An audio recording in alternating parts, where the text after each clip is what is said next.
I've got one that can see.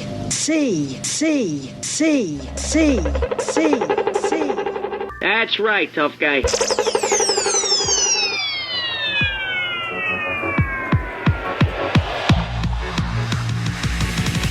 A man's wife is his life, Mr. UPS man.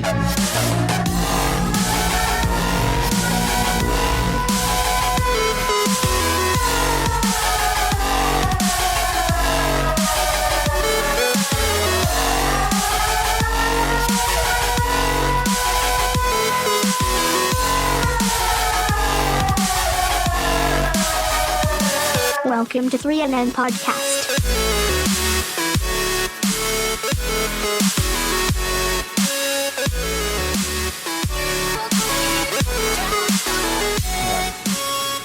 Welcome, ladies and gentlemen, to 3NN Podcast. My name's Nick Tesla. I'm Brian McFadden. And we're here to let you know that nothing is impossible.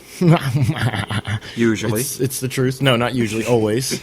In the grand scope of the world and of reality. Like to thank you for joining us here on Double Dubs, where we lied to.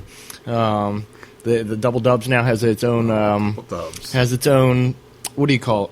Its own little saying or its own little phrase or catchphrase. There we go. Has its own catchphrase. Question reality. It's good to be back. We missed you guys. Where we lied to. Question reality. Yes, it is good to be back. I'd like to thank everybody for joining us here on our homecoming episode here. Back in the, part of me wants to say the new year, but I guess the new season we're going to call this. So welcome and thank you for joining us on the new season. Yes, our new season starts in the middle of November. Don't question us. I know it looks like not much has changed. Hey, like if you've ever been one of the TV addicts or one of the TV zombies, you know that at the most random times, a new season can start. Especially if you've ever watched South Park, you know that at the most random times, a new season can start. It's very random. We're going to have some new things and bring some new flavor to your ear this year. So definitely check us out. You can check us out on Spreaker.com. Don't forget to check us out on Facebook.com/ Where We Lied To, Facebook.com/ 3NM Podcast. I'm Nick Tesla on Facebook. He's Brian McFadden. You can find us, or Brian Fish Rancid, I guess, if you're looking for him under his Xbox alias. Oh, did he change his Xbox alias? Maybe he has. To change that. We got some new studio lighting here. This year, the studio lighting and effects and everything are going to change drastically, I'm saying, this year.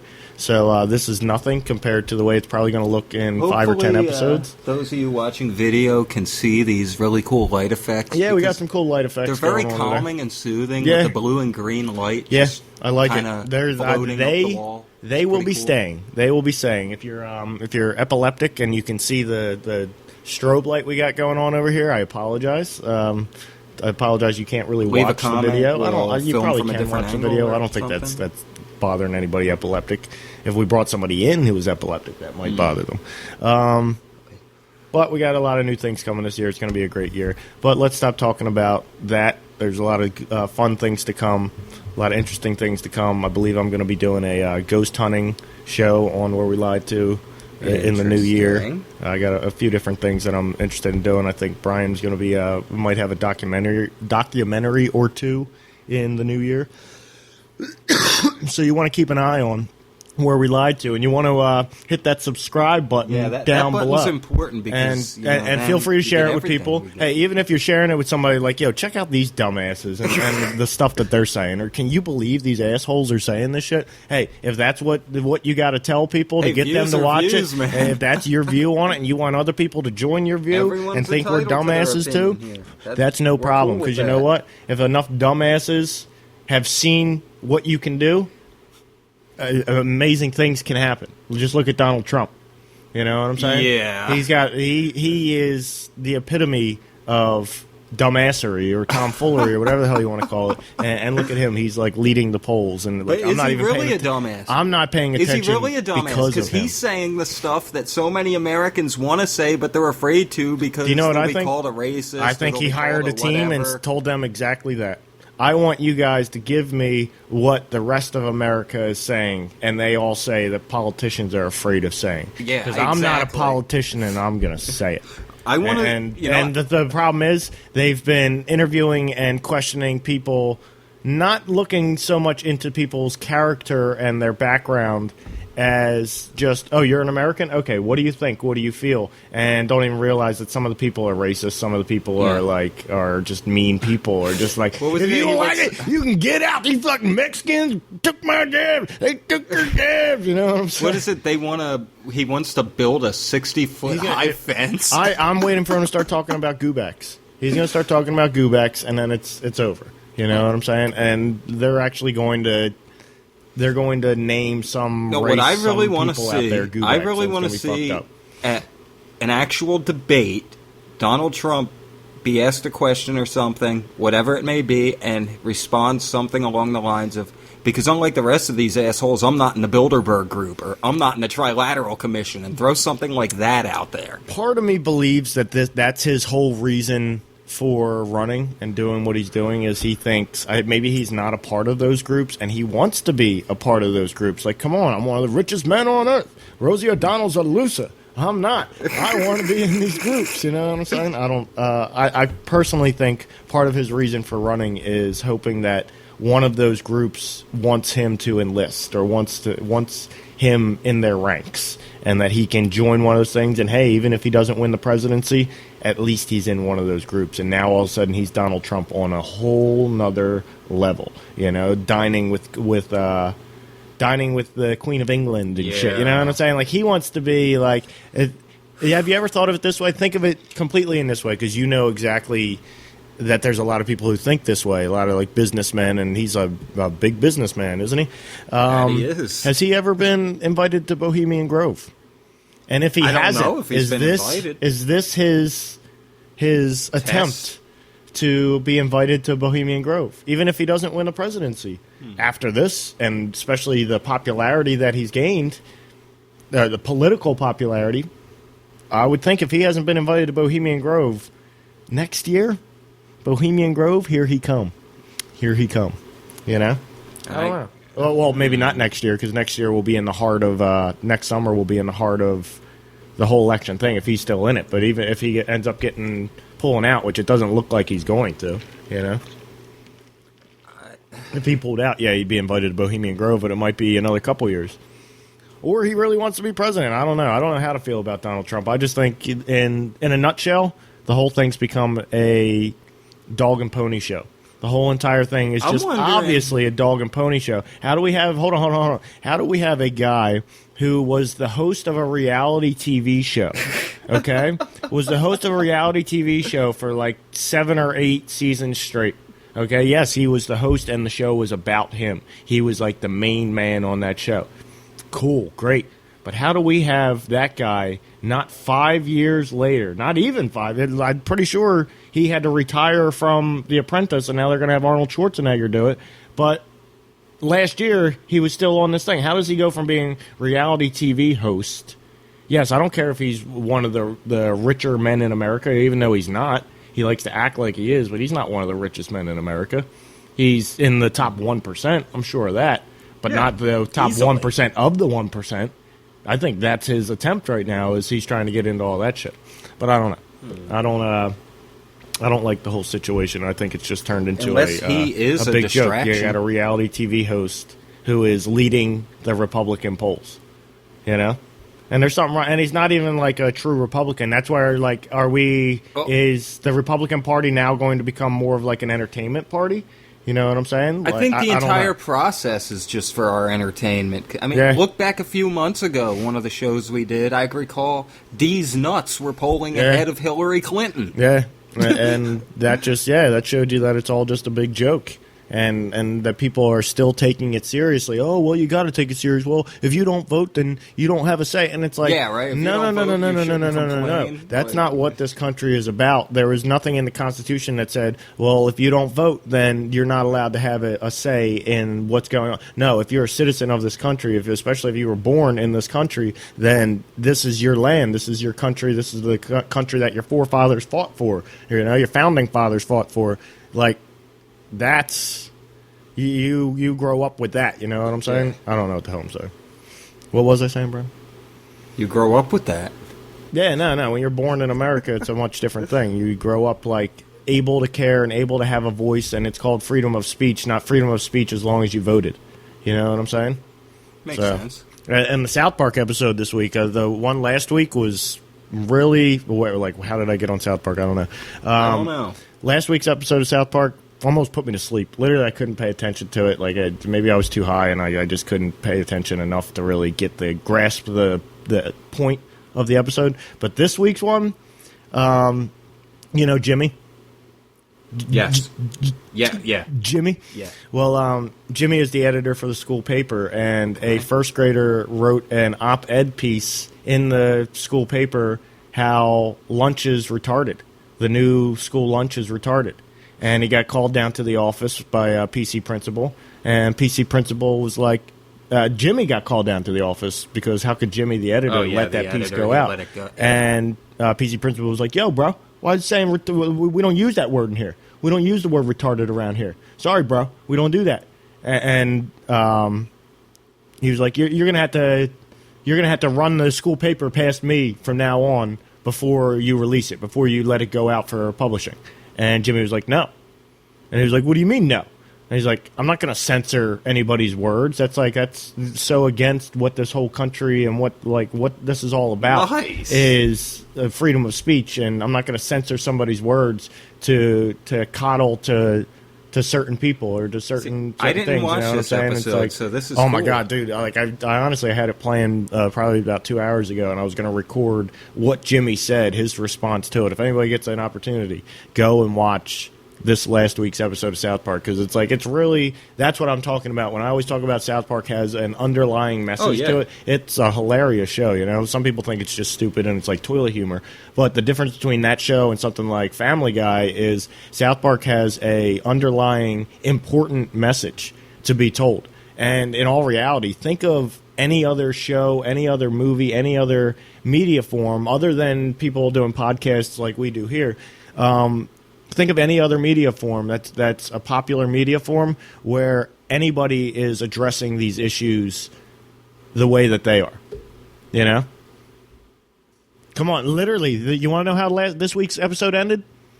Mr. Garrison is, I believe, running for president, and his running mate is Caitlyn Jenner. Right? What? Caitlyn Jenner, you got to take a look at Caitlyn Jenner. If you just type in on your phone right now, South Park Caitlyn Jenner, you'll probably piss your pants. Okay, but the way that they ended the episode is Mr. Garrison, the old principal that used to be the principal at South Park Elementary, right, and is now in politics.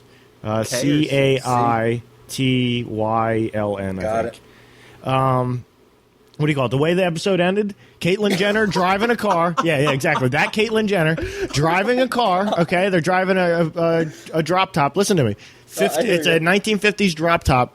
Caitlyn Jenner and Mr. Garrison and the old principal to the elementary school. They get in the car and Caitlyn Jenner says, "Let's go, bitches! Hang on tight, bitches!" Because every time she talks, her tongue's out, so it's hard to understand what she's saying. Hang on tight, bitches! Buckle up, bitches! That's what she says. Something like that. And she drives onto the sidewalk and runs over about 20 people, and the episode cuts off and it's over.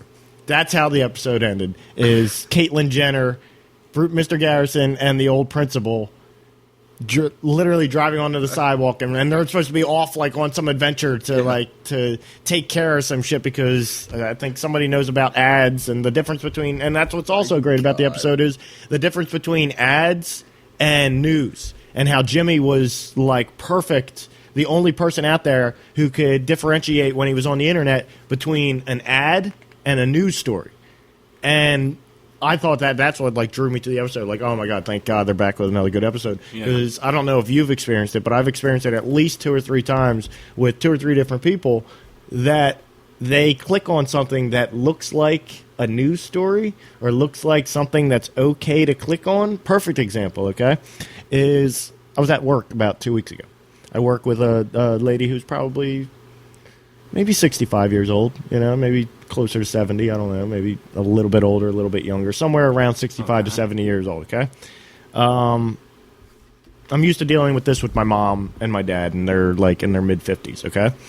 Well, this lady comes out to the warehouse. She's our secretary, right? Comes out to the warehouse. Oh, my God, Nick, come here. I'm having a big problem trying to log into the bank account. Huge problem trying to log into the bank account. It's saying that our stuff has been compromised and that I need to call this number. So I called the number, and they didn't know what I was talking about. And they asked to speak to my technical guy, and I told them that you weren't around right now. And I told them that I'd go get you, and they hung up on me. And I was like, what? Like, wait, what? You called TD Bank? She's like, I called the 800 number that popped up. I was like, wait, what? All right, so I go inside. Take a look at the computer. Okay. All right. It looks like what she has pulled up looks like TD Bank's login screen, TD Bank's online banking login screen, but it's only a picture. The whole entire thing, when you're going across it, is like you know how your mouse changes from pointer to little clicker, right? Yeah. The whole entire thing is clicker. Everything is a clicker. It doesn't go back to pointer for a split second, then the clicker, you know what I'm saying? So, like, there's different things to click. The whole thing's just one giant button. One giant picture turned into a button. And when you click on this button, so, right, if you click on where it says login, right, or you click anywhere near there, a little thing pops up and says, there's been an error with your account. Your account has been compromised. Please call this number. Okay. So somebody not paying attention calls this number, and they say, okay, give me your account information, blah, blah, blah, blah, blah. Give me all of that, and we'll figure out what's going on for you. Ah. So all of a sudden, I see this thing on I see it on the image on the screen, and I try and click the login button. I'm like, okay, well, what's going on here? Try and click the login button. I'm kind of pretty sure I know what's going on, but when I click the login button, what happens? A security error dialog box pops up. And it says, your account has been compromised. Please call TD Bank at this number, 1-800, blah, blah, blah, blah, blah, to immediately to make sure that your account is not breached or blah, blah, blah, right? I'm like, you've got to be kidding me. So I was like, do you know what this is? And I looked up in the address bar. It said banklogins.com, www.banklogins.com/ 8675309 ABCD, you know what I'm saying? Like a whole bunch of numbers and letters after that. Okay. It was a virus. It wasn't, it was a virus to try and get your online information if you could get past that dialog box. But the dialog box comes up, you dial that 800 number, and they get all your banking info. I was like, it's not tdbank.com. So I clicked the back button a couple times. I was able to get the dialog box to go away. I clicked the back button a couple times. She had typed into Google TD Bank login, right? The first two results that came up directly underneath of it, and Google does a pretty good job at separating the ads from the results. Yeah. But the ads still look a little bit like results, and they're not separated by some giant spacer. It's kind of a small spacer. It's there, but it's not extremely noticeable, and it's not something you're going to be like, oh, well, I shouldn't click on those. You know what I'm saying? She clicked on the first ad that popped up that said TD Bank login. Oh. And that ad took her to this banklogins.com, and it looked just like TD Bank's login. She goes to click on the button, and this error message comes up. And her thinking, well, I'm just trying to do my job, trying to do good or whatever. Oh, my God, the bank account's compromised. I've got to call this number. It's telling me TD Bank's online system or TDBank.com is telling me that I got to call this number. She didn't even look up at the address bar to make sure that it was TDBank.com. I was like, oh, my God, I can't believe she did that. But there's so many people who will see an ad that looks like a news story and read that whole news story. They're thinking it's a news story, and at the bottom of it, it says, click here, like somebody I know did Garcinia Cambogia, if you know what that is. It's like a weight loss thing, and it's a whole news story. The thing looks like a news story. It says, and at the bottom of it, it says, sponsored by Dr. Oz and all these different people I've seen on ABC, NBC, Fox, all this stuff. And then it says, click here to get a special discount on Garcinia, a special discount this week only or today only on Garcinia Cambogia for 99 cents, right? Person clicked there. Got Garcinia Cambogia for 99 cents. It said, okay, your total charge today is 99 cents. Please put in your credit card information. Didn't realize the whole thing was just like a scam to just get her to buy it. Like, didn't realize that she was never on a news site in the first place, right? Then once she got it, 2-3 weeks later, her credit card was charged for, I think, $79.99. Oh. It said on the thing in the little terms and conditions, if not sent back within 21 days or 14 days or something, then we will charge you the full price of $79.99. Oh. It was such a scam, such a ripoff. But it's like, if you got to be able to delineate between an ad and a news story. And that's what South Park's episode was about, is how so many people get lost. And it's like, imagine like when you're trying to, I know you experience it. If you're ever on the, you might not, I don't know, when you're using your laptop. If you're ever like browsing and looking at news stories and this and that, but you're not looking at news stories through your normal avenues. Honestly, usually you get them through your phone when I'm going through news stories. As you go through, like if you go on Yahoo, right? Yahoo is set up, and a lot of other news sites are this way, is set up so that when you go on there to look at actual news, it sucks you in to nonsense. The top 10 scariest movies of all time. The top 10 worst celebrity plastic surgery disasters of all time. You know what I'm saying? Like all these slideshows and top 10 lists and just stupid shit. The 20 best gadgets to have this Christmas season. And you know what I'm saying? And it's like, or this holiday season, like it's shit that just pulls you in, but you find yourself like trapped in it. And 45 minutes later, you're like, wait, this isn't what I was like trying to do. I wasn't trying to be on the internet looking at stupid shit. I was on the internet researching actual like news stories and shit that matters and this and that. Like, how the fuck did I get pulled off on the top 15 toys you remember from the 90s? You know what I'm saying? Like, what the fuck is going on here? You know what I'm saying? I remember G.I. Joe. Yeah, well, but it's just like the things are actually interesting and fun to look at. Yeah. But there's something wrong here. They're there to distract you from what you were doing. Exactly. So it's like TV, people have pulled themselves away from TV and said, the ads are too much, or, you know, like I can't deal with all the ads, or I can't deal with the nonsense on TV. And then what happened?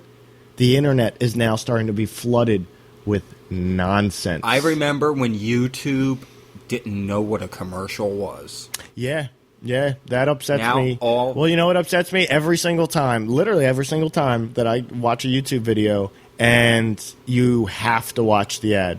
There's no skip after 5 seconds button. You have to watch the ad. And it's never more than a 15 or 30-second video. But it still drives me too. Fucking bonkers. I cannot stand it. Or when there's I'm watching YouTube videos on TV using my Xbox, and I'm just letting it going through a playlist or something, and I put the remote down, and I'm relaxed, and I'm laying back on the laying back on the couch, and the remote's on the floor, and all of a sudden an ad comes up that says it's like 17 minutes long, and it's like somebody's little mini series on YouTube or something, but they've paid the ad money to have that shown as an ad. But all 17 fucking minutes of it, and I'm like, you gotta be fucking kidding me. If I don't get up, like, a 2-minute one, I can zone out, or I can fucking, you know what I'm saying? I can get through it. But 17 minutes, 10 minutes, shit like that fucking drives me nuts. What, are my Eagles losing? My Birds? You're tied at 7. Tied at 7. 2 minutes, 51 seconds left in the first.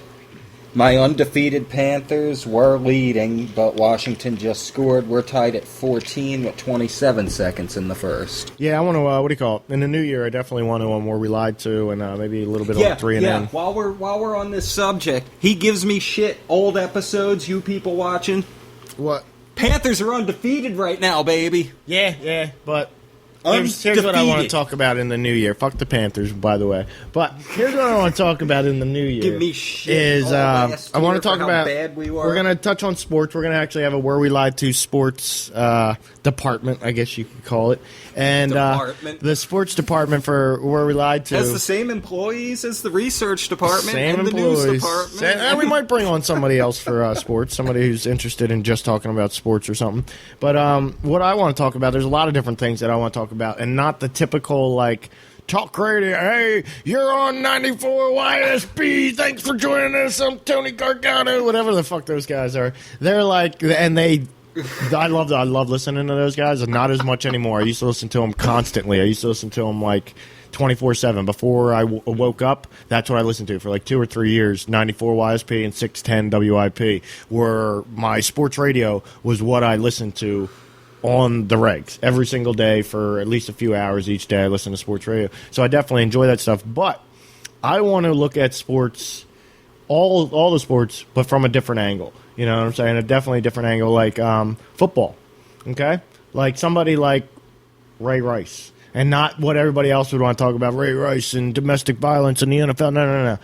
I want to talk about how some people are given second chances in the NFL, and other people aren't given second chances in the NFL. Exactly. Mike Vick was given a second chance in the NFL. Ray Rice has not been given a second chance in the NFL. Some people are just go to shit, or they, because of injuries, they're kind of out of the NFL, and all of a sudden they come back, i.e. Carson Palmer for the Arizona Cardinals. You also run into situations like Greg Hardy beat the shit out of his girlfriend, so the Panthers released him. Yeah. Cowboys gave him a chance, and now they're fed up with him. Yeah. It's only halfway through the season. Well, that's also another thing is he's blowing his second. Well, are there assholes, like complete and total assholes in the NFL player wise? I'm sure there are in the coaches and the organizations and this and that. But I mean, player wise, are there complete and total assholes?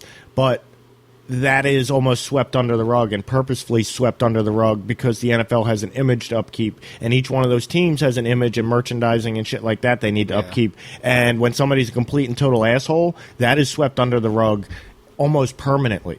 You know what I'm saying? Even after they're out the league, it's not talked about too much. You know what I'm saying? Like, the only thing they'll really touch on is if you're a diva. You know what I'm saying? Because they want to kind of like weed that out. But if you're an asshole, they don't give a fuck if you're an asshole. You know what I'm saying? Like as long as you're not an asshole when you're talking to the media, as long as you don't portray an asshole to the outside world that loves your team and loves the NFL, you can be an asshole all you want.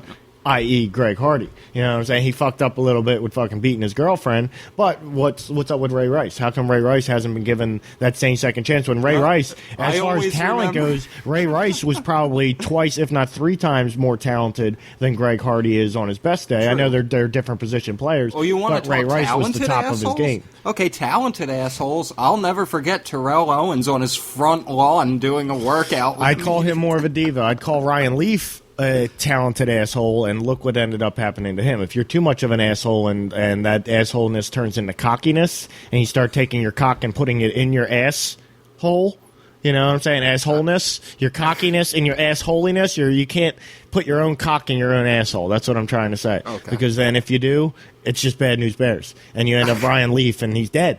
Ryan Leaf is dead now. Do you know that? That's sad. That whole scenario is sad. But he was an asshole, and he was cocky, and that's what ends up happening. Hey, and God rest his asshole soul. You know what I'm saying? That's kind of a fucked up thing. Asshole soul. God rest his asshole soul.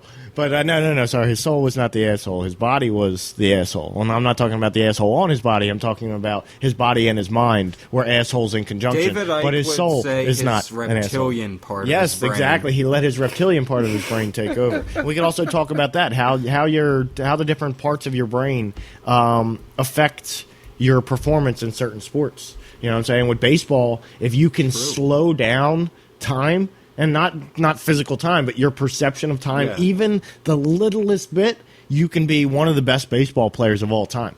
You know what I'm saying? Dr. Manhattan could have broke Babe Ruth's records like and then what else? Wanted to. What else? Yeah, definitely could. But another thing, and this is a really big one for me, I think I'm going to keep coming back to throughout the year, throughout 2016, especially when we're doing anything with Double Dubs Sports. You know what I'm saying? Dubs. Double Dubs, where we lied to sports. You definitely want to check it out. But if we're doing anything with that, I'm going to keep coming back to what is it that makes somebody not good, but somebody great / the best.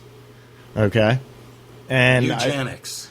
I don't. It's not eugenics, Brian. It's not eugenics. I really believe, like, when you look at somebody like Michael Jordan, you look at somebody like Carly Lloyd. Carly Lloyd's a very good example. Just a kid from Delran. Yeah, you wit. There's a few other people. There's hashtag Delran NJ. Here you go. And people are going to be like, what, really?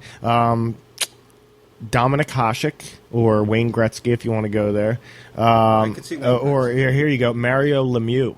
Mario fucking Lemieux. No, Mario Lemieux played hockey, played for a team, retired, bought the fucking team, came out of retirement, and was still, like, leading the fucking league in shit. Are you fucking kidding me? If not leading the league, he was in top 5, top 10 of like everything he was fucking good at.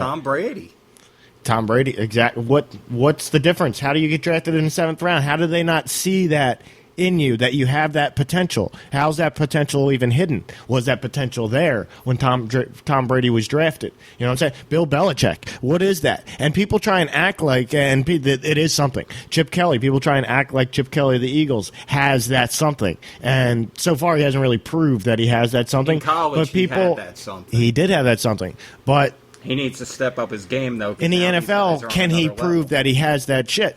That he has that something, or does it take some time, especially in the NFL, for that something to develop? Because if you remember, Bill Belichick, when he was the Browns coach, was fucking junk. Okay, it was not. It was not. Yeah. I don't want to say he was junk, but he was not good. Because he was not good. Yeah, that's true. A lot of your better NFL coaches have been assistant coaches under other coaches for years.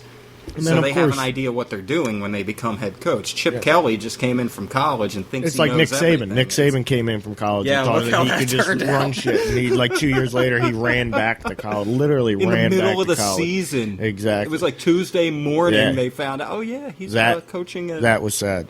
But Crimson Tide. And the other thing that I'm going to want to always come back to with sports is what is the possibility and the likelihood of, out of all the four major sports, how much is it rigged for the betting world or for whatever purposes? How much is it rigged? Because they say there's parity in the NFL, but I believe parity in the NFL is almost forced.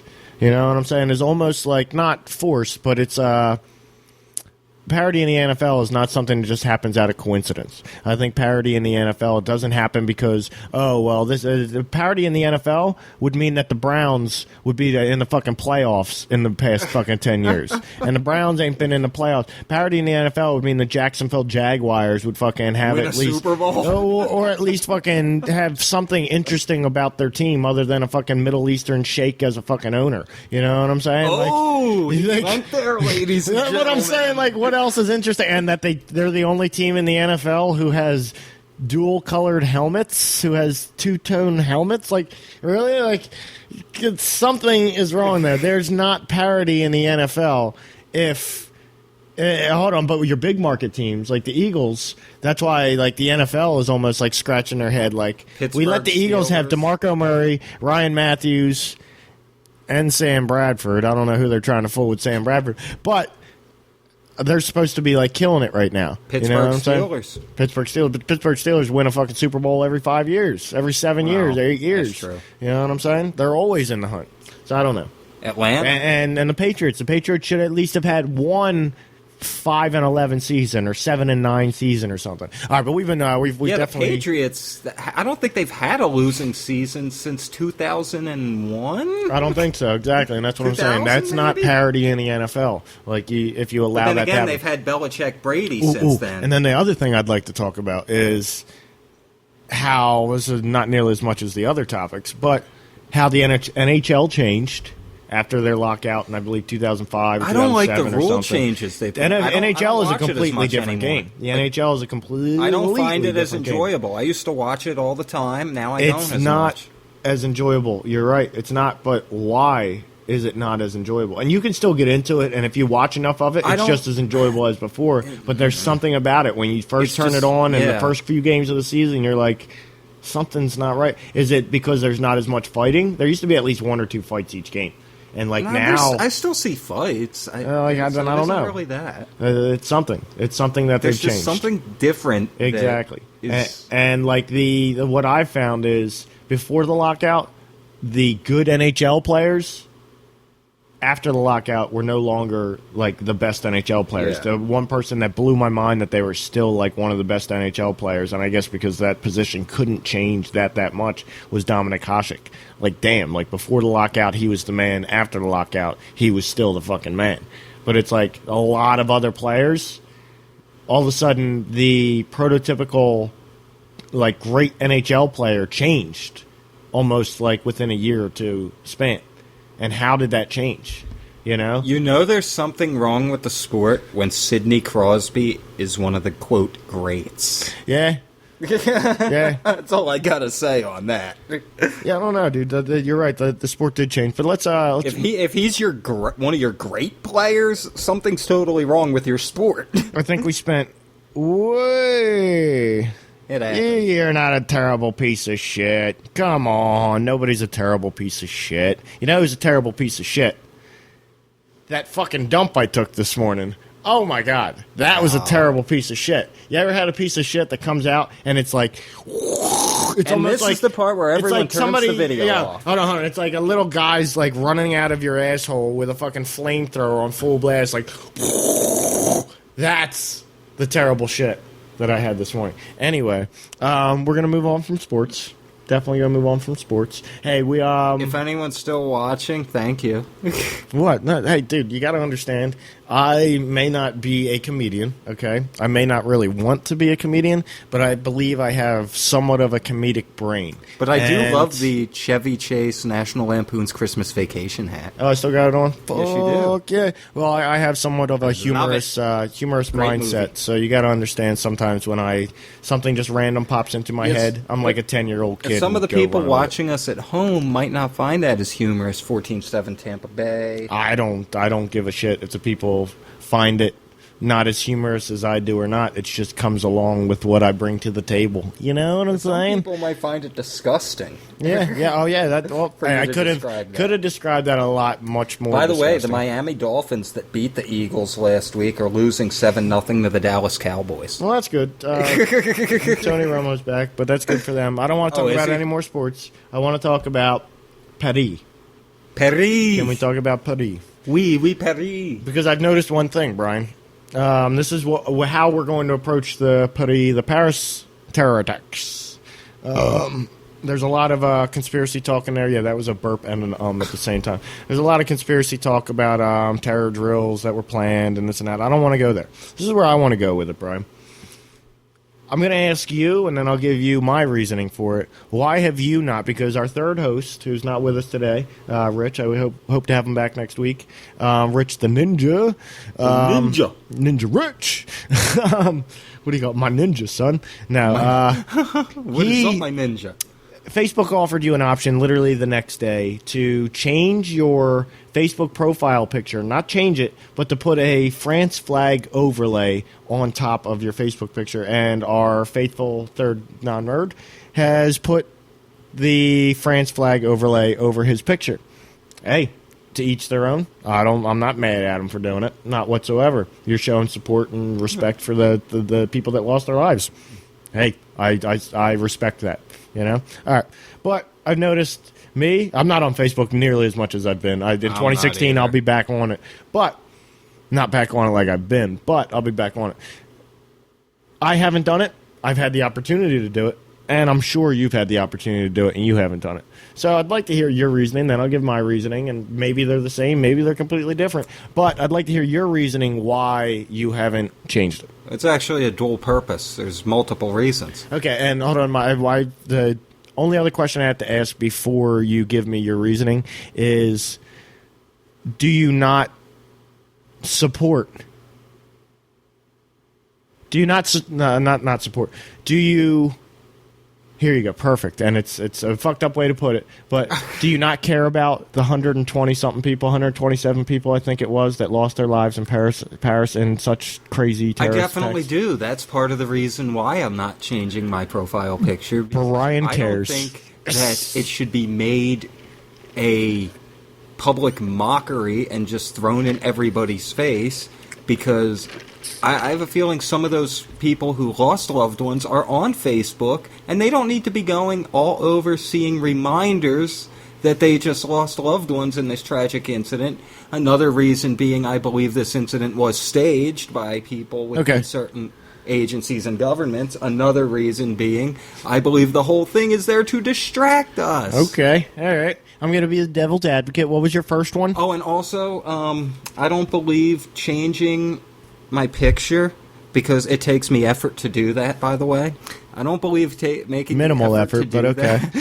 Very minimal effort. I don't believe making the effort to do that is going to stop terrorism and show support any more than changing it to a rainbow flag will stop anti-gay sentiment. What am I know homophobia. Saying. Yeah, homophobia. There you go. Okay. I like that. The only thing that I would say, playing devil's advocate, is you say that you didn't change it to... because you don't want to remind the people.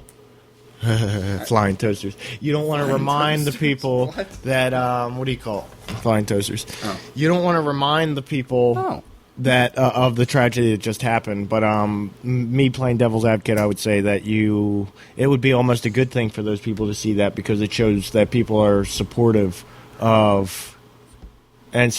there for the people that have been affected by what just happened. As if I really truly believe that if there was a Facebook around and the same kind of version of Facebook we have right now was around in 2001 and it was just as easily accessible and everybody's on it and this and that, I believe for 9/11, at least half of the countries out there, even I'm not saying half of the countries that like us, I'm saying half of the countries out there would have a lot of people that would do the same thing for us. How about this? There's people being terrorized in the United States every day. Why don't we have American Thank you, flag Brian. pictures And every Brian, day? Brian leads me into what I wanted to talk about, okay? And I would say, if anything, if you're going to do something like this, then, especially if you're going to do something like this, if I was going to do something like this, I would the only thing I would put on top of mine is what my tribe, what my bloodline goes back to, which I believe it was the Lenni Lenape. But are you part reptilian? We'll get to that, but I would put the Lenni Lenape flag, if there were such a thing, over top of my picture because of the genocide that happened to the Native American people. Understandable. It could have been thousands of years ago, if for all I care. It still happened, and it's still wrong. So, but my reason is kind of like what you just said: is people die in terroristic acts every single day, not just in this country, around the world. Okay, because I refuse to put the United Nations flag. 127 people died in under terroristic means, and a terrorist organization has claimed responsibility for all 127 of those deaths. I don't believe that is reason enough, and I'm not trying to discount those 127 deaths. I don't believe that is reason enough to drop, not I don't want to say drop everything, but to automatically put up a French flag and say, "We support you, French people. We support you." When we're like hypocrites, because they didn't support us for us wanting to go to war with Iraq, so we're calling our French fries freedom fries, and I'm not saying we don't support French people, because we do. You know what I'm saying? We definitely support French people. But if we're going to support French people for this type of an act, we need to support not just Palestinian people, which we definitely need to support Palestinian people and show our support for them. We need to show support for humanity, for humans. When a human life has been taken through a terroristic act, whether or not that terroristic act has been claimed responsibility by a terroristic group, that needs to be, we need to have a flag for each one of those people and each one of those groups of people. I think the only way in this day and age you could effectively do that and really do it would be, it's not so much a flag, but the old NWO banner from WCW. Put that across your picture, because that has a lot more meaning at this point than banner, any flag. None of that is worth doing. None of that. All that is pointless if that's all you're going to do. And that's kind of what I see, and that's what kind of upsets me about seeing these flags over people's faces, is because a lot of these people, that's the most that they'll ever do as far as showing support or actually trying to do something to change the state of shit. Whether you believe that ISIS and the war on terror is real or a complete propaganda ploy, it doesn't matter if all you're going to do is just put that fucking flag over your thing, because, well, that's what everybody else is doing, and that's really sad, and I want to show support. It's like, wait, because the media has turned this into some big show for you, and it said 127 people have died by ISIS, and what about the people that have died by Boko Haram in Africa? Okay, Boko Haram has killed, I believe it's almost like 10 times more people last year or this year than ISIS. They don't talk about Boko Haram because nobody gives a shit about Africa, because Africa has no resources really that we use. The resources that we need, we have access to through overtaking Libya. That's what I believe. That's why they're like, we don't give a shit about Africa. You know what I'm saying? Or Africa is where they move on to once they've raped and pillaged all of the Middle East, and the Middle East has nothing left to take. You know what I'm saying? When the oil wells have dried up, it's like, all right, let's go to Africa and see if we can get some of them fucking diamonds. You know, oil right now is more valuable than diamonds, unfortunately. True. You know, oil you can sell to the average poor man. Freaking diamonds you ain't selling to the average poor man. You know, and there's more and more average poor men every decade or every year day. that goes by. Exactly.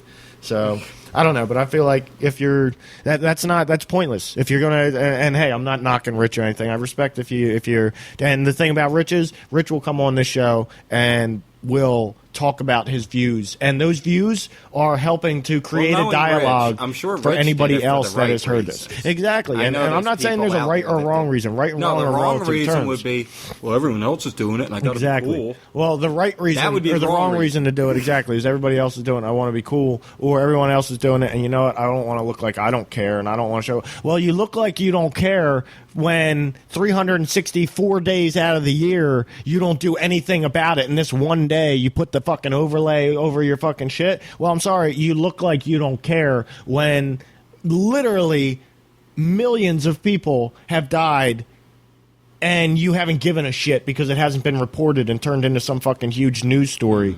And now all of a sudden 127 people die, and you need to show your support. It's like the right thing to do. No, it pisses me the fuck off, dude. Okay, well that's really cool. You're showing your support and being respectful. So what do you think about the Japanese internment camps back in World War II?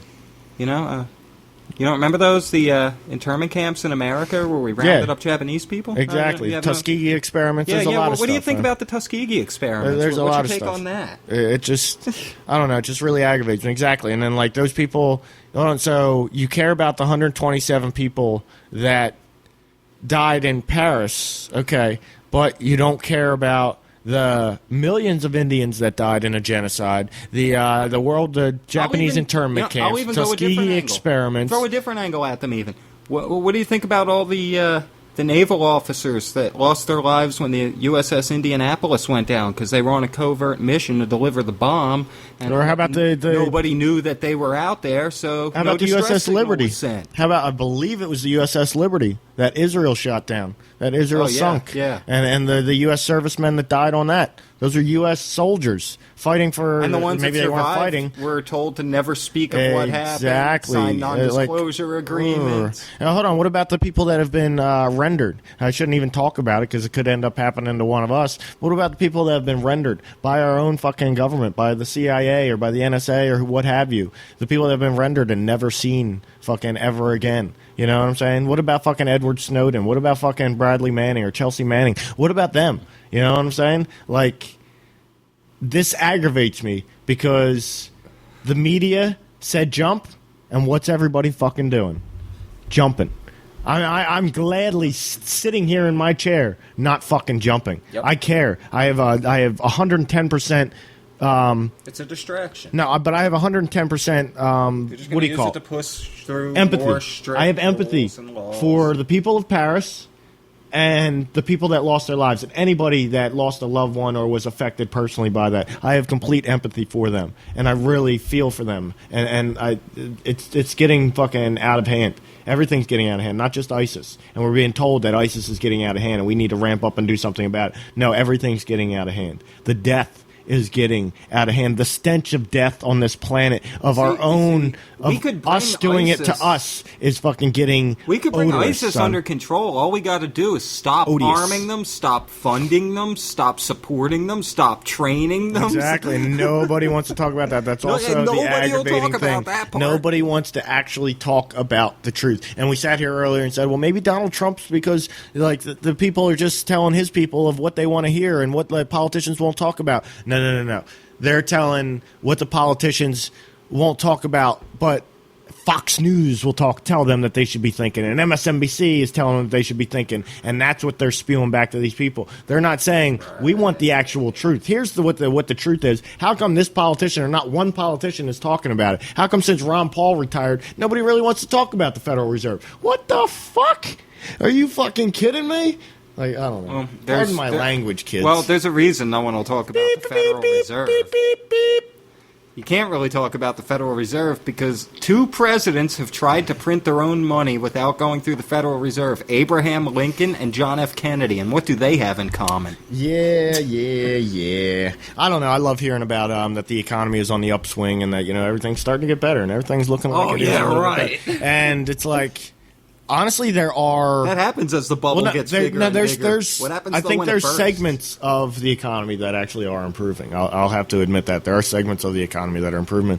But there's also, as far as employment, I don't think employment's nearly as good as they try and tell us it is. The employment numbers, percentage of people employed in this country. I agree. But I don't think it's nearly as bad as some people out there. I don't know what Demcad said about it recently. Demcad has explained it very well in the past of how the unemployment numbers work. I don't even know. Demcad might be locked up. Do you know who Demcad is? I do not. Demcad's a guy I used to follow who makes videos talking about politics and economy and finance and shit. And he's a prepper and survival shit. And he collects certain guns and shit like that, and I think he might have just gotten locked up. He lives in Flint, Michigan. I know Max Kaiser doesn't have much of a good outlook for the future. And that's what I'm saying. You listen to Max Kaiser, you listen to Gerald Celente, and these are 2 people that have been on Alex Jones. You can say, oh, they're just conspiracy finance guys. But no, when you listen to them, they actually make a lot of sense. And what they're talking about is actually the truth. So it's like, okay, how are they maneuvering the deck chairs on this Titanic to make it look like this motherfucker is upright and not fucking sinking? Well, while it's definitely sinking. I'm really starting to believe anyone who's on RT is COINTELPRO. Because now, Jesse Ventura's Off the Grid is now on RT. Oliver Stone, the movie director, his son has a show on RT. Nah, that's actually, what do you call it? That's a collaboration, I believe, between, if anybody wants to check it out, it's actually, I've found it, I quite enjoy it. I've actually tried to be in contact. I've been slightly in contact with the owner of The Lip TV. And The Lip TV is a YouTube channel, and they basically they bring on people. They have a 45-minute chat with people about certain subjects, and they'll actually, I've watched The Lip TV on certain occasions, and have found them talking about shit that we talked about the week before on our podcast. Okay? And I really thought, since I had contacted the owner, that maybe this guy was listening to our podcast and was if it's interesting enough, if the topic is interesting enough, fuck yeah, he'll talk about it. You know what I'm saying? But the people he had talking about it was fucking Oliver Stone's son, fucking, what the fuck's his name? Sean Stone. Fucking, and a couple other people you'd never heard of. And I think he even had, Ace Ventura, Jesse Ventura's son. Ace Ventura. I call him Ace. Fucking, I'm pretty sure they even had Ace Ventura on one time as well. But you watch the videos, and they're actually pretty interesting. So I think there's actually a collaboration between the Lip TV and RT, or RT actually created the Lip TV and hired those people. And since the RT created the Lip TV, well, they can use some of those people that are from the Lip TV on RT. I don't know. But yes, I've seen the exact same thing, but I don't know. I wouldn't call all those people COINTELPRO people. I would call them... Jesse Ventura. They've taken a certain niche of something that people like. Not a niche of the news. One thing I have to keep reminding myself... And they will continue to push that niche. I always have to remind myself, Jesse Ventura worked for Vince McMahon. Jesse Ventura worked for Ted Turner. Jesse Ventura is a great actor, and as a wrestler, he's used to reinventing himself. I agree with every single thing you just said there, other than Jesse Ventura is a great actor. I think Arnold Schwarzenegger is a great actor. And that's even that's stretching. Come on, Jesse Ventura in Predator with a big-ass chain gun just mowing down the forest. I just don't... I've never seen anything with Jesse Ventura in it where I'm like, wow. This dude can fucking You've seen act. 1980s WWF and NWA WCW. That's part acting, dude, but that's part him too. That's if I was a wrestler, I would pretty him when he was an announcer and half my character would be made up, and the other half would just be wild ass me. You know what I'm saying? And I think that was... And what I'm saying about that is... Let's put it this way. When you're in the flow right now... He drove right up to the gates of Harp and then flew over it with a helicopter and didn't get arrested. Yeah. I don't know. I'm not saying he's not, bro. I'm just saying as far as RT goes. And he's Alex Jones' best friend. I don't think RT. I think he's Alex Jones' handler.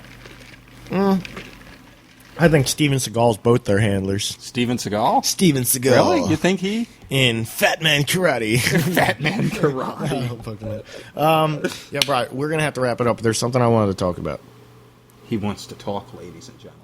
There's something I definitely wanted to talk about, okay? There's two things I wanted to talk about, okay? The discovery by the Kepler telescope. I'm going to leave that for Rich next week. Okie dokie. You better be here, Rich. You better be here. Get your shit in order. You need to get a calendar and get your shit in order, son, okay?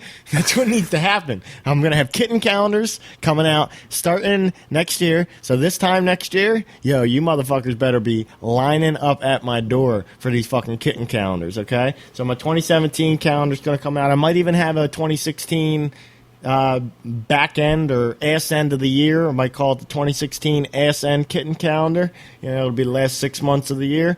But I'm debating that in my own head here. But you need to get yourself one of them kitten calendars and get on top of your shit here.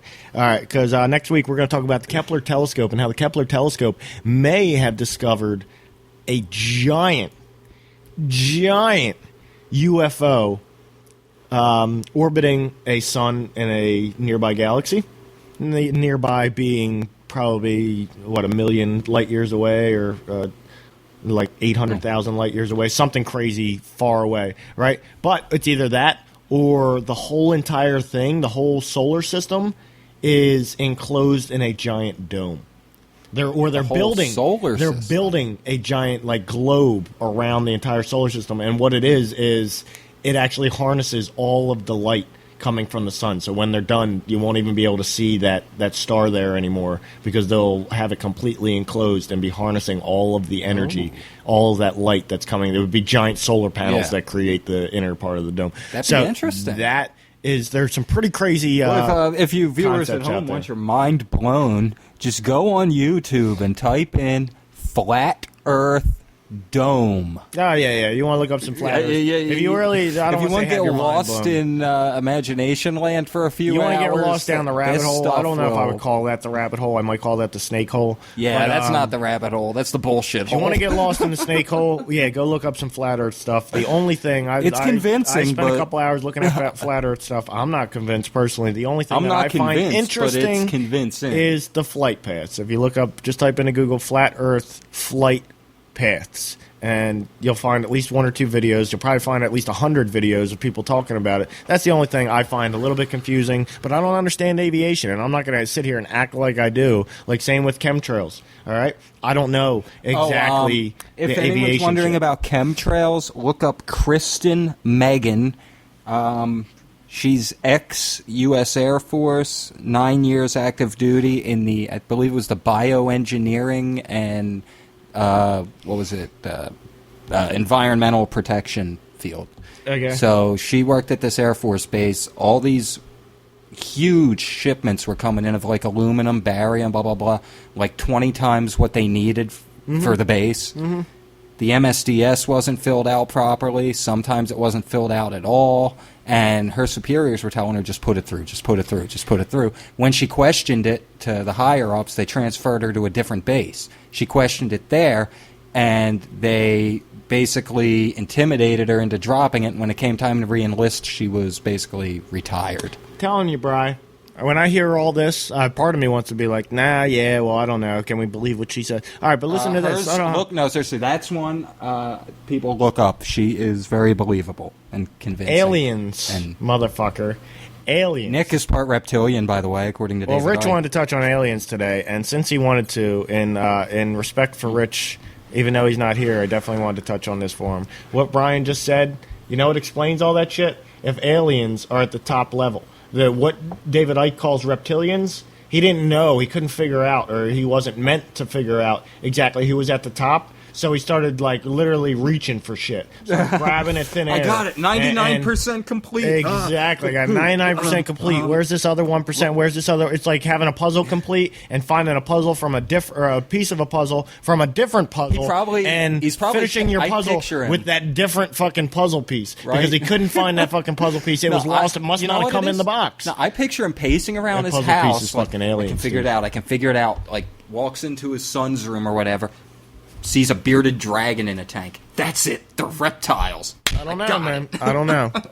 He found the wrong puzzle piece, or he's using the wrong puzzle piece because it's aliens. You don't think they're reptiles? If you look up a movie, I believe it's with Christopher Walken. I believe that's the name of the movie is Communion. You'll find some pretty interesting. It's a very interesting movie, but it's actually based on what the person who says, or basically that guy who Christopher Walken's playing, it's based on a true story, and that's that guy's story of what he said happened to him. And the last like half hour of the movie is just like, it boggles your mind, but it really makes you think like, fuck, if this guy's telling the truth, they're just here and they've been here for a very long time. That's what I keep hearing. They're running our shit. So something like chemtrails, for all we know, we don't know why they're doing it, but it could be actually to help, that we might be their fucking little pet project. We could be their little ant colony sitting on a desk.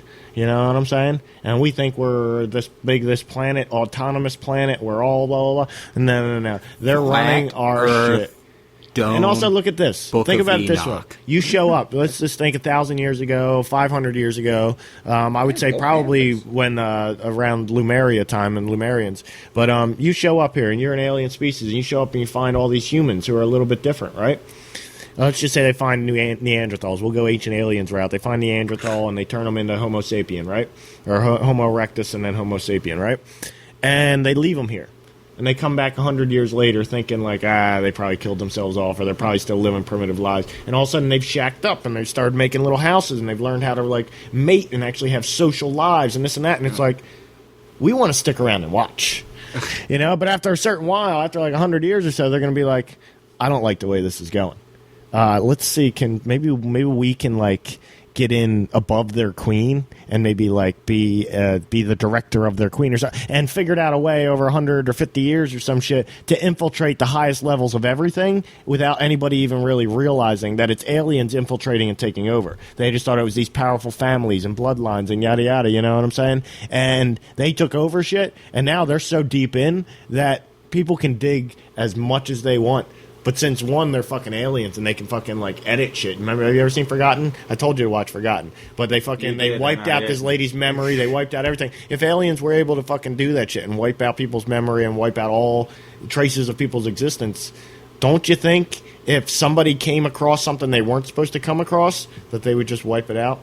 That they would just wipe that person's memory and they'd wake up the next day and be like, gotta keep looking for this shit. One of these days I'll find it, when they don't even realize the day before they found it. But it was wiped from their fucking memory because you're not supposed to find it. If you find it and you alert and put up any kind of a fucking red flag, their whole fucking shit is not done, but is in jeopardy. You know, because if humanity finds out, it's like fucking, what was that movie with the fucking ants and shit? Bug's Life, maybe? Where it was called Ants. Was it Ants? Yeah, I think it was Ants. Where there's the cockroaches and shit, or not the cockroaches, the crickets. There was like 100 crickets and like fucking 10,000 ants. Yeah. And the ants had to collect shit for the crickets every year and shit. And finally one year the ants were like, you know what? We're collecting this shit for us. Not for you, for us. We are the many. You are the few. You know what I'm saying? That's really what it comes down to. That's why they have to make sure. Actually, Alex Jones plays the quote from that when they're talking about those puny ants outnumber us 100 to 1. If they use the eyeball to make us think they're God. Our way of life. They use the eyeball to make us think that they're God, but they're not. We are actually God. Believe it or not. We are. The energy that powers us is God. The energy that powers them is not God. You know what I'm saying? The energy that powers them is somewhat God, but it's not God incarnate, God consciousness, you know, and God with a mask on saying, let me experience myself with that person, or me with a mask on over there, and Brian or me, God, as Brian with a mask on, you know what I'm saying? Like, this is according cool. to David Icke, me the and God talking to each other. reptilians can't experience empathy. So. None that sound like some UFOs or some aliens and shit. All right, so, that's going to be fun to talk about with Rich. Well, maybe he won't want to go on the deep crazy shit. I'm going to read up on David Icke this week. Look into the Kepler thing too. Look into the Kepler thing. And the last thing I want to talk about is Syrian refugees. 28-14 Carolina. Woo! Yeah, fuck Carolina. Anyway, Syrian refugees, Brian. Yeah. Why is half of the country, or at least a quarter of the country, a little more than a quarter of the country, maybe a third of the country, there you go, third of the states in the country refusing Syrian refugees? Because... Then do you agree with this? Partially. You pissed me off, Brian. Oh, my God. I'm 50-50 torn because a lot of terrorists are sneaking into countries as refugees, disguised as refugees. Okay. It's going to happen no matter what. Whether we let refugees in or not. France, and hold on, do we then, when some states are allowing them in, to background check these people? What do you mean we need it? There is no proper way to background check these people. These people have been living. What about the people that have been living in a dirt hut for the past 15 years and really aren't registered with their government and this and that, and they're trying to get the fuck out and live, and they show up. There's no background check being able to be done on that person. You're not going to be able to do background checks on these people. And if you quarantine them, or you try and keep them inside, or try and keep them fucking in a certain thing, or like basically if you bring them into the country and keep them separated from the general public, the longer you do that, each day that you do that, those people feel more and more like prisoners. So after day one of being separated from the public, those people are more and more prisoners, and they feel like, holy fuck, why did I come here? They're all of a sudden like their morale is just killed, and if they get released onto the public, that could actually turn some of those people into fucking terrorists, because they came and they were like, you know, America, we were coming here because they hated America, and America will protect us and this and that, and then America imprisoned us. Well, you know what? Fuck America. That's what those people might say. And they better hope Donald Trump don't end up in office. But that's the one thing about America that America never does, and once America starts doing, we have a major problem. We did. No. Once we ask the Asians, close the fucking doors. I thought you meant round people up and No. Once we close the doors to the outside world, that's when we're in big trouble. That's what those states aren't understanding. Is this country is made up of all immigrants. Yeah. And you don't think that some of those Irishmen that came over were known for fucking bar fights and being rowdy and starting shit? You don't think any witches came over, fucking, that people were aware that they were witches or scared that witches might be coming from England to fucking Massachusetts colony or whatever? You know what I'm saying? Like, oh yeah, there's witch trials. That's what I'm saying. There's been this kind of shit in the past. Was it? You burn them at the stake if they survive. You still need to let those people come. If people are looking for a better life, that's been America's number one thing. That's been on a little caption on the bottom of our flag. Come here if you want a better life. That's what it's always been. So when we start saying, don't come here, we don't want you here because we're scared of you, then we're going from a place of love. Come to us. We are here to offer you a better life. Join us. Become a part of our society, to a fear society of, we don't want you here. No. I wonder if that we was don't the want plan. you here. It's like trying to gentrify. I wonder if that was They're the trying plan. to gentrify and shit. Maybe that's what the elites want. They want us to say, no, don't come here. Yes, they do. So that will lead to World War III. Yes, they want us to say that, because then that creates, for all those Syrian people, they're all of a sudden like, well, then fuck America. If America doesn't want us, doesn't want to help us, and they're the most they're the ones who started all this shit. Yeah, they're the ones. That's the key. We're fucking trying to come to them to fucking at least protect us and keep us from fucking dying because of the shit that they started, and they refuse to fucking let us in. You know what I have to say to them? You let other people in. You let people from every other fucking country. I hate to be the one to break it to these refugees when they get here, but guess what? We've been citizens in this country our whole life, and they're not even doing that for us. Here's my question, and I don't know the answer to this, and I guess we should have the answer for next week. Do we let North Korean immigrants in? And if we do let North Korean immigrants, I would believe some people have come here escaping North Korea's regime. Yeah, I've heard of that. Okay, I'm not saying it's legal or whatever. I don't know how it all works. But if we're letting people from North Korea come in a country where it is mandated that you hate America, death to America, like much more than fucking Iran, much more than Iran has ever publicly stated. Like North Korea has come out and said 100 times more things about death to America and we hate America and America is our mortal enemy. And if we allow North Koreans to come over, then we're fucking giant fucking hypocrites. True. You know what I'm saying? It's basically saying, you know what it feels like? It feels like a bunch of fucking white people around, and all of a sudden slavery just ended, and our town is all white, and 3 black people want to move in. 3 black people have come up from the South, and they really like this town. They want to move in. And we're like, no, we don't want you. See, you're dirty. You're not one of us. That's how it feels. Another reason it feels planned. Another reason it feels planned is the 1033 program. Like they knew this was going to happen, and people were going to rebel against it. You know, it's becoming harder and harder. I used to think that it was all like a bad B movie, but it's becoming harder and harder to really delineate what's going to happen. And you know what I really think is going on here, Brian? People will probably think I'm just like the biggest nut job in the world, you know? I lost my marbles. Somebody slipped something in my soup. You know what I really think, Brian? I think time travel's involved. That's what I think. I think everything feels wrong. Everything feels fucking off. Yeah. Because time travel has been used to turn shit from a natural progression of humanity evolving into a better species, a better to take care of the planet better, take care of ourselves better, has evolved. Like that evolution has been altered along the way. Here and there, it's just been altered to more skew it away from that and skew it towards become just like a productive worker. And you know what I'm saying? Like don't worry about your creativity side. You know, you need to go to college, you need to go to work, you need to pay these bills. You know what I'm saying? And Christmas time comes around, you need to spend like $400 or $500. You know what I'm saying? It's like, and what is all of it ended up doing? The fucking rich keep getting richer, and it's like. Those rich motherfuckers, somebody's got access to a fucking time machine and has been fucking going back and fucking shit Welcome to the time machine. You know, they know the right time to fucking crash the economy. 1932, when Charlie Chaplin and his evil Nazi Like, what if 9/11? What if 9/11 was never supposed to happen? And I don't mean never. It was never supposed to happen. But what if 9/11? You mean these actually people came back in time and made it? What if 9/11 never happened?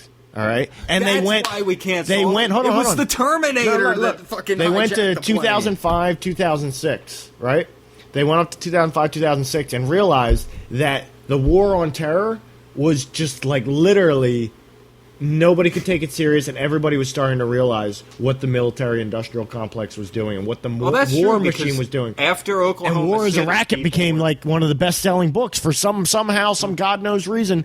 The War as a Racket became one of the best-selling books. 12-page pamphlet from the 1930s. There they are in 2010 with their failed war on terror. Haven't been able to avoid anybody, or haven't been able to invade anybody. Haven't been able to spend billions of dollars on wars. Yeah, no. This is an alternate reality, right? Okay. 2001, 9/11 never happened. They were trying to push the war on terror because, you know, the Kuwait bombing and this and that, you know what I'm saying? Oklahoma City. Not even Oklahoma City, like just the shit that was going on overseas and our military actions that we needed to take and this and that. And they were trying to sell people with all that, but didn't have that one major disaster. 9/11, nobody really cared about the Middle East anymore. Exactly. Like so 2005, it was all like over. It was all like, oh, we don't need to be over there. It's all for oil. We're not stupid, you know what I'm saying? And 2010, they come across the ability to time travel, and they're like, you know what?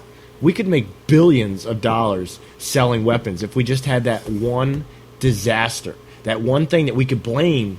Well, you recall, terror. You can find video of Donald Rumsfeld saying we need a new Pearl Harbor to sway people's opinions on this war. Yep. And what if Donald Rumsfeld... And that was like a week before 9/11. What if Donald Rumsfeld came back and replaced himself or replaced somebody else? I don't know. Time travel can like fuck with your head. It's like a sci-fi movie, man. I think if anyone was time traveling, I picture like a circular or an oval shaped table, and there's nobody sitting at the head of the table, but around the table you have like Queen Beatrice of the Netherlands, the Queen of England. Are you talking about Bilderberg? No, not even so much Bilderberg. Just a few key people. Mm-hmm. Maybe one of the Saudi sheiks, somebody representing Mossad in Israel. You have to have some American constituent there, probably, because, it was our soil that it happened on. Mm-hmm. Let's be honest here. Mm-hmm. Probably Timothy Osman. Mm-hmm. He was probably present for this meeting. Then I'm thinking maybe like a Rockefeller or a George Soros. And they're probably sitting there saying, all right, here's what we're going to do. Tim, we're sending you back in time. All right? Because people forgot who you were from the 70s. We know that. Cause, we got to make Back to the Future 4. We got to make Back to the Future 4. Yeah. Oh, God. And Back to the Future Marty 4. Doc in there. Timothy Osman goes back in time to become Osama bin Laden. No, Marty goes back in time to tell Tim Osman that he's now fucking got to turn against the people that have helped him so much and the people he's been working for. Because if he doesn't turn against them, then they're going to kill him or some shit. Yeah, that would be a great Back to the Future movie. If you don't say no to this plan, they're going to make you the world's most wanted terrorist. I love it. Terrorist? I joined the CIA to do good. That would be pretty funny. All right, dude, we got to wrap it up. Syrian refugees, let's just let them in. Come on, man, just let them in. Hey, if one of them ends up being a terrorist... Hey, we got 1 year until Trump builds his 60-foot border fence. You got till then. Here's the way I look at it. You let in Syrian refugees, you're more than likely within the next 5 years, whether it truly happens or the government stages it and makes it happen, you'll have terrorists that came from Syria. Oh, my God, we let in terrorists from Syria. Okay, but listen, you don't let in the Syrian refugees, you know what happens? Half those fucking people die, or half those people are misplaced and living, like, literally in squalor and living, like, with no quality of life and just waiting to die, okay? And also half of those people have no quality of life, and we still end up within 5 years with some sort of fucking attack. Yeah. Okay, it might not be blamed on a Syrian refugee, but we still end up with some sort of an attack by some Middle Eastern ISIS-related motherfucker. Right. So, if it's hold on. So, do we close our doors now and let all those people suffer and still deal with what we have to deal with 5 years down the line, or open our doors and make sure 95% of those people don't suffer and let them have a quality of life or at least somewhat normalcy to life and deal with that 5 years down the line? You know? It scares me if we do end up letting them in, and I want to let them in, is when that happens 5 years down the line, just how we did on 9/11. If that happens 5 years down the line, just like we did on 9/11, we turn against all those Syrians. All of a sudden, because, like, we look down. We'll look down on them from that point forward. Like how 9/11, for a month after that or 2 weeks after that, people were looking down on anybody with, like, brown skin. Anybody who looked like that they were, like, Indian or anything like that, or Middle Eastern. And that's, like, that was fucked up. And we'll do the same thing with Syrians. And that's what kind of scares me, because Indians, or after 9/11 happened, everybody was like, no. Like, when there was white people attacking brown people and telling white and black people attacking brown people and saying, you don't fucking belong here, your people did this shit, yada, yada, yada, it was sad to see. Especially knowing but you didn't have Indians attacking back. But you didn't have Indians attacking back. You didn't have any Muslims saying, yeah, well, you know what? Fuck you, dude. No, fuck you. It deserved that. No. They step back and, like, holy shit, this is a very sensitive moment.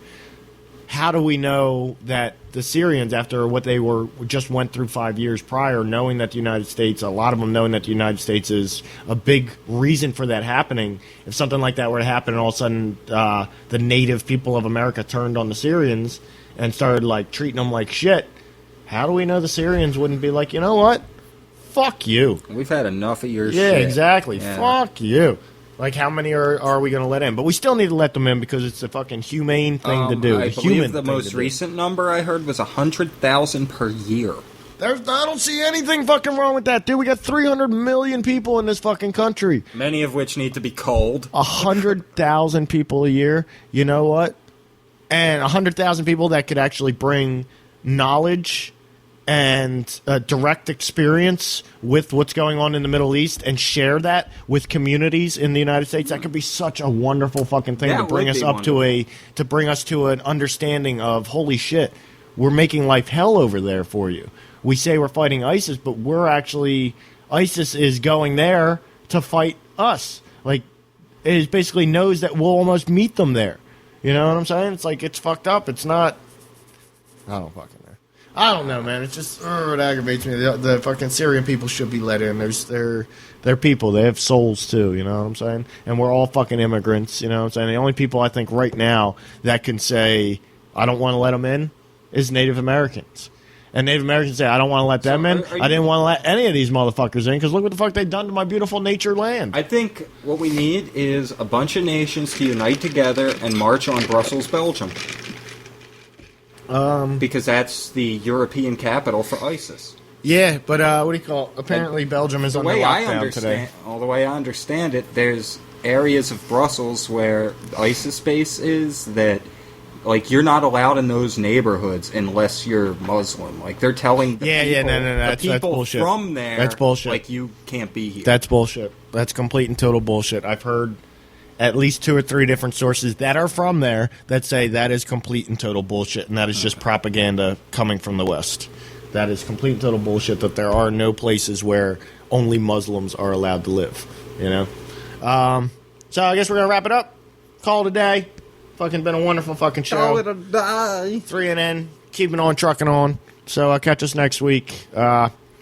Tuesday, Wednesday at 9, something like that. Look for it, yo. Thank you for joining us on Double Dubs. Catch us at Facebook.com/ where we lied to. Facebook.com/ 3NN podcast. Take a look at Brainstorming's back episodes. Brainstorming's coming back in 2016 with some new flavor in your ear. So check that out. You can find me on Facebook, Nick Tesla. Find this guy on Facebook. Me. Brian McFadden, and hopefully we'll have Rich back next week. Rich the Ninja Rich. It'll be nice to have you back. So until then, we'll talk about aliens next week. Until then, we'll see you on the flip side. And the truth is out there. Peace, love, chicken, grease. You're gonna get hit in the ball.